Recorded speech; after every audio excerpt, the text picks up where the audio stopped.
Hello viewers, welcome back to my channel. இப்போ என்ன பார்க்க போகிறோன்னா, இன்றைக்கி பங்குனி உத்திரம் இல்லையா, பங்குனி உத்திரம் ஸ்பெஷலாக ட்ரை ஃப்ரூட் பாயசம் பண்ணலான்னு. அதுக்கு 3 டேட்ஸு, ஒரு 12 கிஸ்மிஸ்ஸு, 5 முந்திரி பருப்பு, 5 பாதாம் பருப்பு, 1 டீஸ்பூன் அளவு பிஸ்தா இவ்வளவும் எடுத்து வச்சுட்டுருக்கேன்.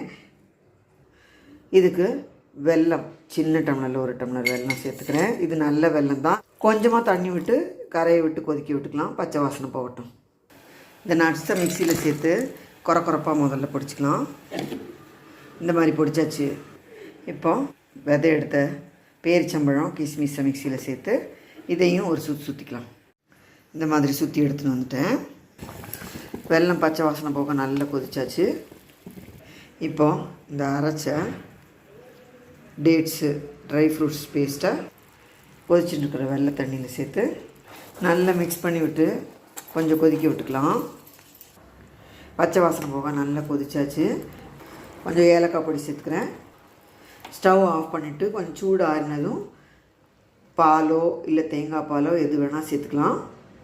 இப்போ சூடு ஆறி எடுத்து நான் இது தேங்காய் பால் எடுத்து வச்சுருக்கேன். இந்த தேங்காய் பாலை இதில் மிக்ஸ் பண்ணிக்கிறேன். இதை நல்லா மிக்ஸ் பண்ணி விட்டால் டேஸ்டியான சூப்பரான ட்ரை ஃப்ரூட் பாயசம் ரெடி. ஆற நல்லாவே இறுகிக்கும். இது நீங்கள் விருப்பப்பட்டால் இதுக்கு முந்திரி பருப்புலாம் நெய்யில் வறுத்து சேர்க்கலாம். நான் ஃப்ரூட்ஸ் எல்லாம் பொடிச்சு போட்டுக்கிறதுனால 1/2 டீஸ்பூன் நெய் மாத்திரம் விட்டுக்கிறேன். ரொம்பவே ரிச்சான ட்ரை ஃப்ரூட் பாயசம் ரெடி. வீடியோஸ் கண்டிப்பாக ட்ரை பண்ணி பார்த்துட்டு உங்கள் ஃபீட்பேக்லாம் போஸ்ட் பண்ணுங்க. இந்த வீடியோ எல்லாருக்கும் யூஸ்ஃபுல்லாக இருக்கும்னு நினைக்கிறேன். லைக் பண்ணுங்க, ஷேர் பண்ணுங்க, சப்ஸ்கிரைப் பண்ணுங்க. தேங்க்யூ ஃபார் வாட்சிங்.